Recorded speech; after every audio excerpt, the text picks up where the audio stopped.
Hey,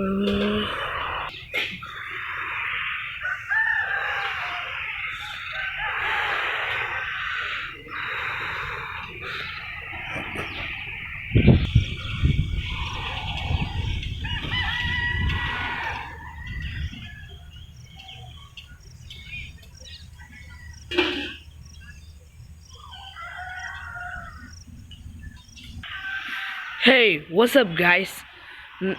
ஒன்றும் இல்லை, Pongal time வந்துடுச்சே, அதனால தான் ஊருக்கு நானும் வந்துட்டேன். அதனால தான் நான் நேற்று ஈவினிங் ஒரு போஸ்ட் போட்டிருப்பேன், ஊருக்கு நான் வர போகிறேன்றத ஒரு போஸ்ட்டாக நான் வந்து போட்டிருப்பேன். இப்போ வந்து ஊருக்கு நான் வந்துட்டேன். இப்போ வந்துட்டு என்னை சுற்றி இருக்கிற இந்த விஷயம்லாம் உங்களுக்கு வந்து காட்டிட்டு, அப்புறம் உங்களுக்கு ஒன்று முக்கியமான அனௌன்ஸ்மெண்ட்டு. கண்டிப்பாக நான் ஊருக்கு வந்தாலும் என் சேனலில் வீடியோ வந்துக்கிட்டே தான் இருக்கும். நீங்கள் பார்க்க தான் போகிறீங்க. நெட் பேக்கிங் எப்படி இருக்கும், நெட்டு கிடைக்குமா தெரியல. நெட்டு இருந்துச்சுன்னா கண்டிப்பாக வீடியோ வந்துக்கிட்டே தான் இருக்கும். ஸோ நாளைக்கு பொங்கலுக்கு அப்போ என்ன ஸ்பெஷலாக இருக்குன்றத வீடியோவாக எடுத்து போடுறேன். So bye.